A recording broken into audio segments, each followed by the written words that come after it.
Text number 3 from chapter 13.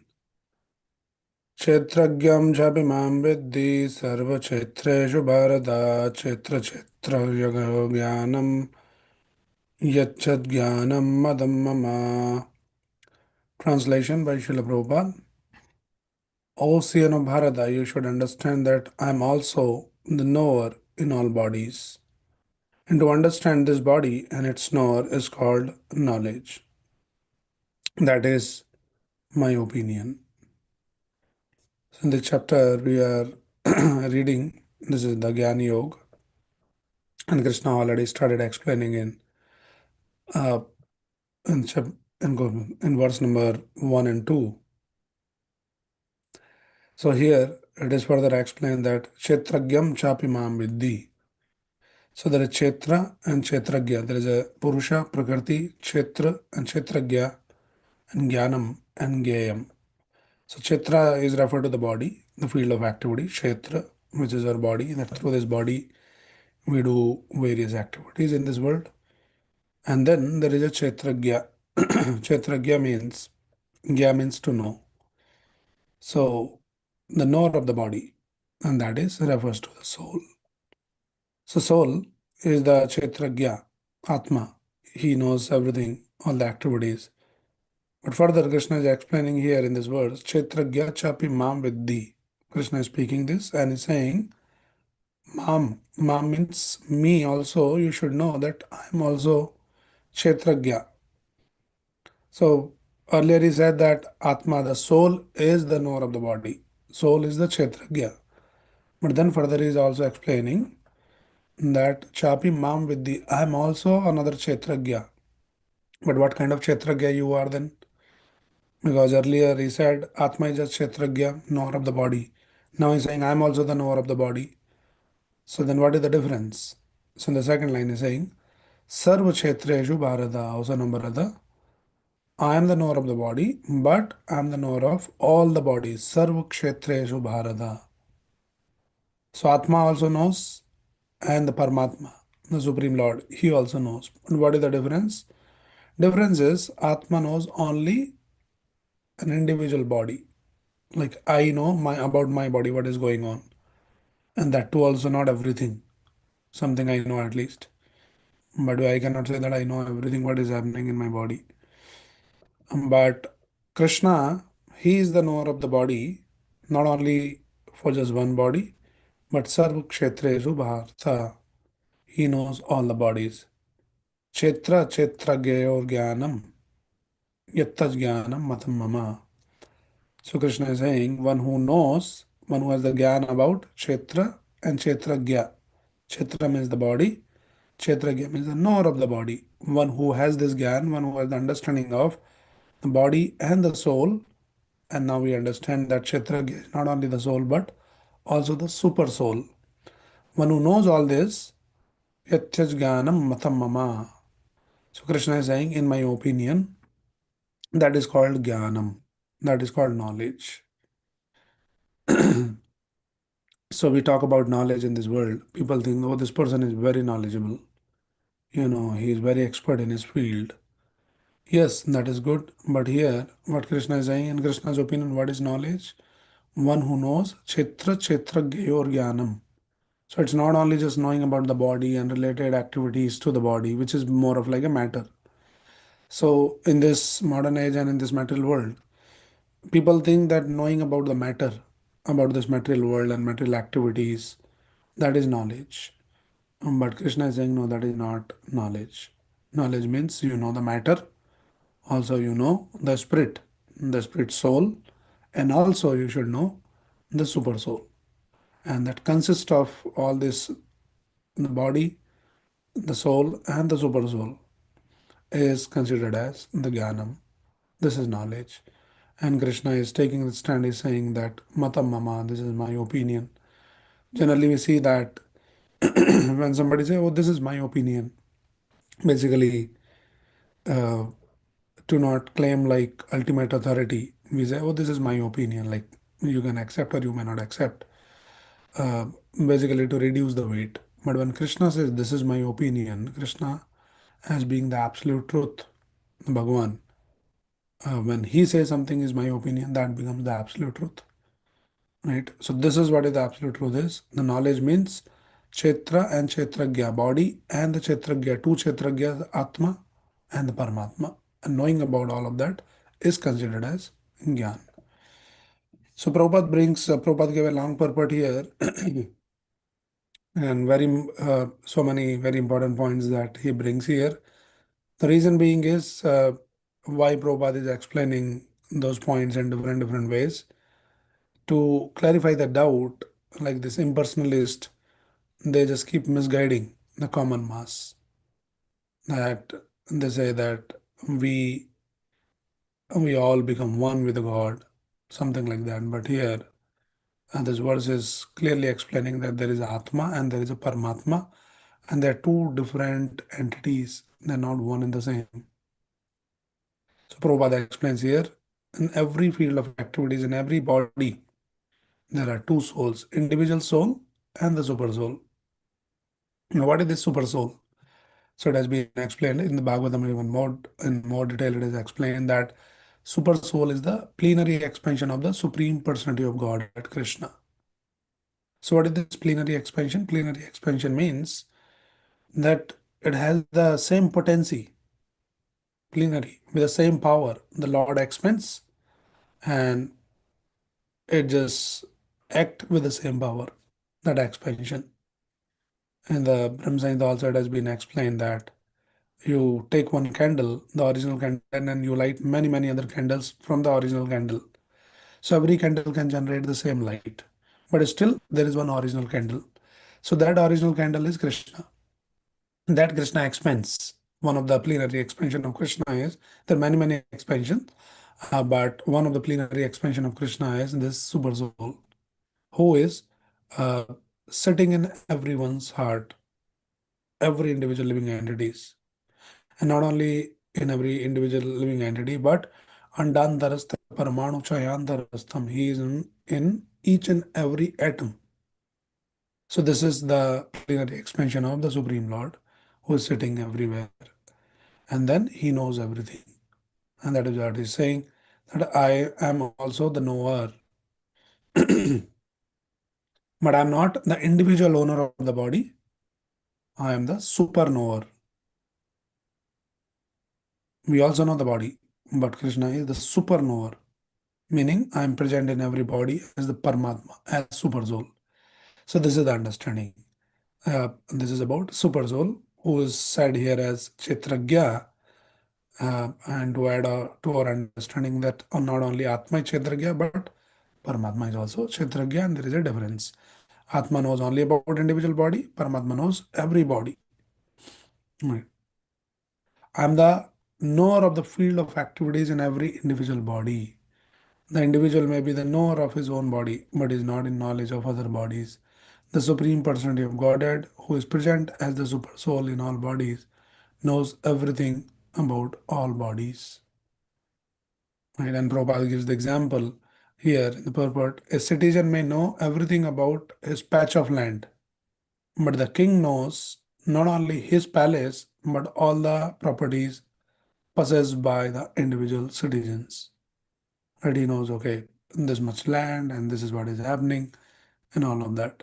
So this is the difference. In the same way, the super soul, the Paramatma, he knows every living entity about their body, what is going on inside out.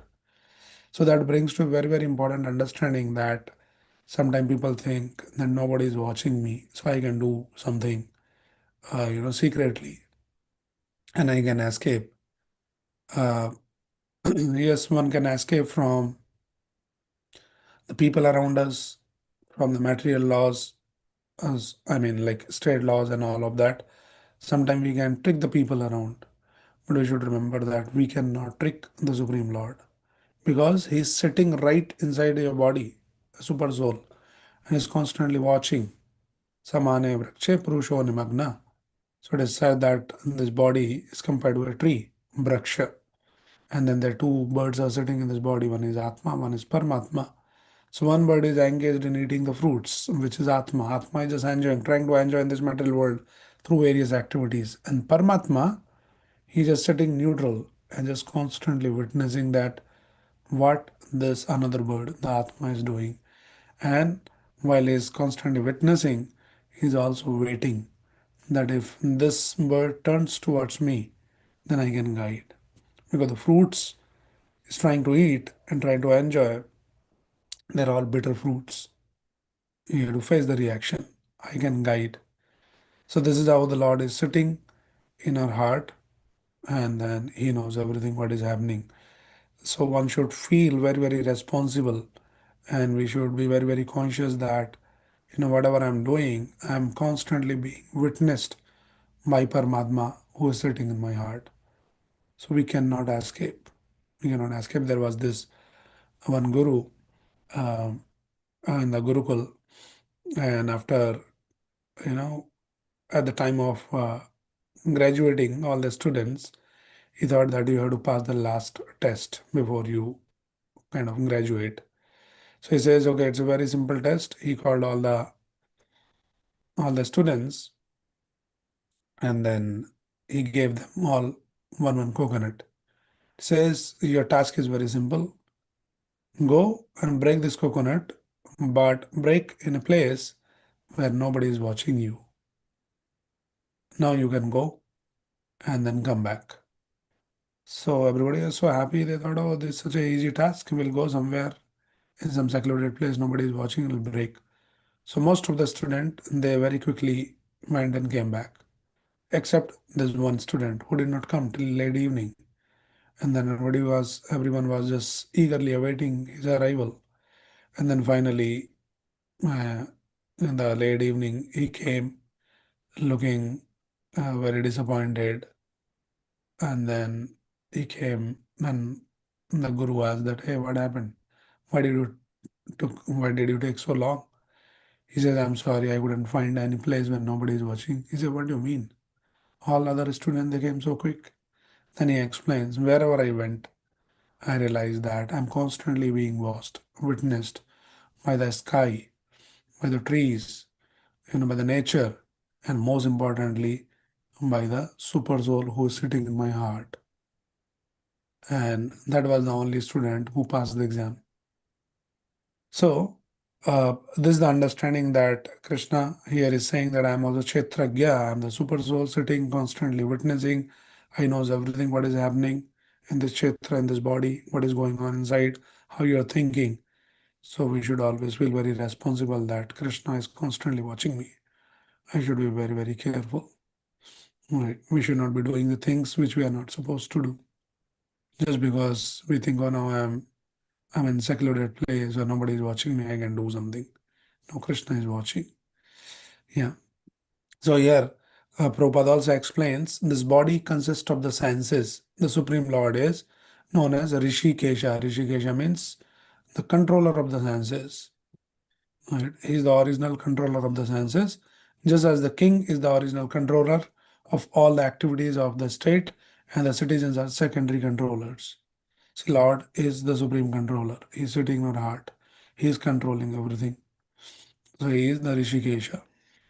And then perfect knowledge of the constitution of the body, the constitution of the individual soul, and the constitution of the super soul is known in terms of the Vedic literature as Jnanam. So it has been explained already. Jnanam means know the body, the Atma, and the Paramatma. That is Gyan. Simply just knowing the body and then how to enjoy the senses and how to create more and more opportunities for sense enjoyment in this world through the technology, through so many other things. That is not Gyan.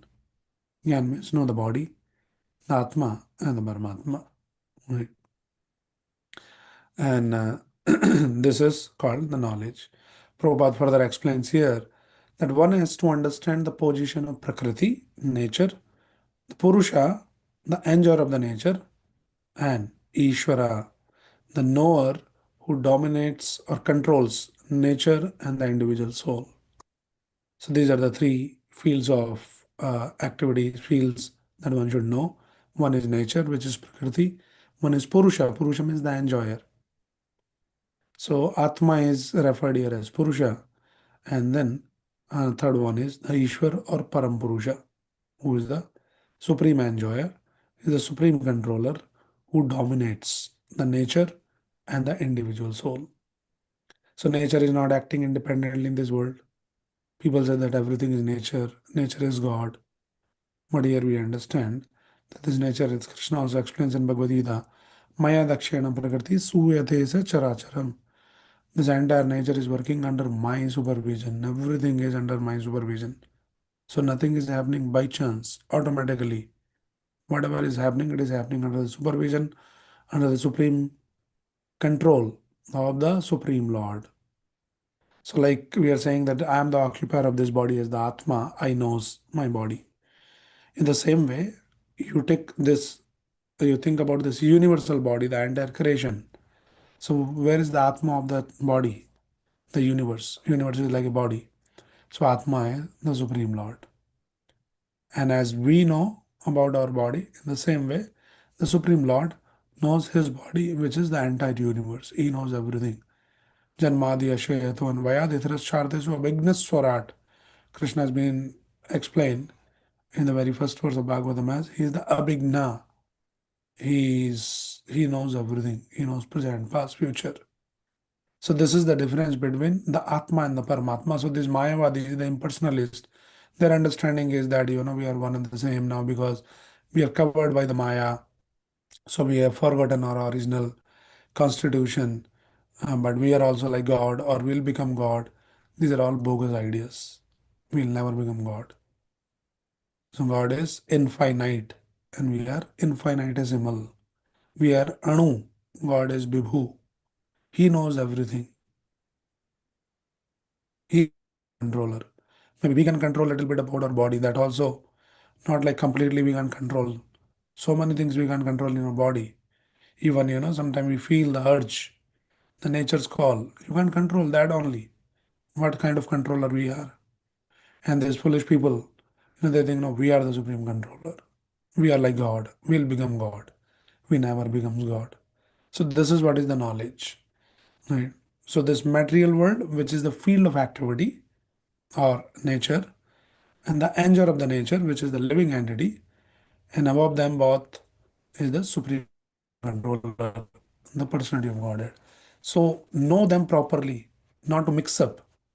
Atma, Paramatma, we are all same. We are not same. Right? We are same in terms of the qualities, but still we are not the same. There's a difference in quantity. And the examples are given. There's the ocean, which is a vast body of water, salty water, and then there is a drop in the ocean that is also salty. So quality wise we are same, but quantity wise there is a difference. So Atma is also the Kshetragya. He also knows, but he knows very little about this body. But then Paramatma, the super soul, is also Kshetragya, but he knows everything. Every body, he knows the entire universe. So this is the difference. Right. Here Prabhupada is quoting this one verse. Bhokta bhogyam preritaram cha matya sarvam proktam trividam brahmanetad. So this verse is quoted and which explain there are three Brahman conception. Prakriti is also called Brahman. Prakriti is the field of activities. And the Jiva, the individual soul, is also Brahman and is trying to control this material nature. And the controller of both of them is also Brahman. He is the factual controller. So sometimes this kind of world jugglery happens by these impersonalists. That Atma is also referred as Brahman, Paramatma is also referred as Brahman, the material nature is also referred as Brahman. So everything is just one. It is not one. There's a difference. So like that, we understand. Another thing that Prabhupada explains that when we are talking about this Atma and Paramatma, Anu and Bhavu, so one is fallible and one is infallible. So this is the difference that we all individual souls, we can fall down. And we are all fallen souls, fallen conditioned souls in this material world. But the Supreme Lord is infallible. He never falls. He never fails doing his duties. Right. So sometimes we see the Lord also comes in this world. It's not like that he has come under the jurisdiction of some material laws. He comes by his own sweet will. He never falls. So, Atma is fallible and Paramatma is infallible. So, they're not same. And also, one is superior and another is subordinate. So, Paramatma is always superior. We are always subordinate. And that is what is our constitutional position when we accept, when we understand that I am subordinate, I am the part and parcel of Krishna, I am the servant of Krishna, Jivara Swarupo Nitya Krishna Das. My constitutional position is not as the enjoyer. My constitutional position is being enjoyed. If I can be enjoyed by Krishna, if I try to serve Krishna, if I can please Krishna, if I've been enjoyed by Krishna, that is what is the real constitutional position of the individual being, and that is what makes us really happy. So we always remain subordinate. We never become the enjoyer. Or enjoyment is the prasadam enjoyer. Prasadam enjoyer means that I offer everything to Krishna for his enjoyment, whatever I have, and that too also by Krishna's grace only. I offer to Krishna, and then after Krishna enjoys everything, then I take it as prasadam. So we always enjoy the prasadam enjoyment. And this is what is the real enjoyment of the individual living entity. So we remain always subordinates, right? And then Prabhupada explains here, one who understands the two knowers of the field to be one and the same, like all these impersonalists. They say all this Atma and Paramatma, they are one and the same. He contradicts the Supreme Personality of Godhead, who states here very clearly that I am also the knower of the field of activity. So we are never one. So this is very, very important that we understand these concepts very carefully. And how do we understand? It's not easy. You see, all these great scientists, great intellectuals, all these impersonalists, the Gyanis, they've read the scriptures. Still, they don't have this conclusive understanding. They're confused. So the process is that we go to a bona fide spiritual master, tad viddhi pranivadena, pariprashnena sevaya, and we just follow the spiritual master's instruction, try to serve him, please him, and then by the grace of the Guru, this knowledge will be imparted into our heart. Otherwise, what seems like very simple for most of us, those who are practicing Krishna consciousness, reading Bhagavad Gita by Srila Prabhupada, chanting Hare Krishna, these things are so crystal clear for us. There's no confusion that we understand there is a body, there is Atma, there is Paramatma. There's like childlike uh, concept for us, how we understand from the very beginning of Krishna consciousness. But it is not that easy to understand. And the big Gyanis, they are confused. They don't understand. So recently I was talking to one person and looks like he reads a lot. So he came and he says, I have a question. And he was reading this chapter only. He got confused. And he was saying that what I understood from this chapter is there is body, there is no Atma. So earlier he read second chapter, he understood that we are not the body, we are the soul. But after reading this chapter, he got confused because his approach is more of like Jnanic type. So he was saying that there is no Atma actually. Now I understood there is no Atma, only there is Paramatma. So there is body and there is a Paramatma, and that Paramatma is only running this body. There is no Atma because I did not find anywhere Krishna is saying that there is Atma in that. He's saying that I am the Paramatma sitting in the body. Updrashta Anumanta Jaya Bharta Bhokta Maheshwara. So that was his conclusion. I was shocked, like he has read the Bhagavad Gita. But he is not just submissively trying to understand under the guidance of a bona fide spiritual master. He's just reading and interpreting, giving his own interpretations. Intelligent person, but still no conclusive understanding. He is just interpreting that there's no Atma, there's only body and the Paramatma. Of course, we had a long discussion and I had to explain him the concepts of, what is this Paramatma, and then I had to make him understand that how the Paramatma has become conditioned in this world. If there's no Atma, then why we are stuck in this material world? And he was giving own explanations. But anyway, after like a long discussion, he got some sense that, oh yeah, it makes sense now. So at the end of the conversation, he was kind of a little convinced Then there is Atma and then Paramatma and the body, the field. Kshetragya. So this is Jnanam, but this Jnanam is not easy. It won't come just like that. It will be given to us by a bona fide spiritual master coming in the Guru Sishya Parampara when we try to sincerely serve and please the spiritual master by following his instruction. This knowledge will be transferred into our heart. Okay, so these are some of the thoughts on this verse about the Kshetragya. So today we understood about the one more Kshetragya. This body is the the Atma is the Kshetragya, but also one more Kshetragya is the Paramatma, and one who knows this both the Kshetragyas, that person is in knowledge. So I'll pause here unless anybody has any quick question or comment. You can unmute yourself and ask the question.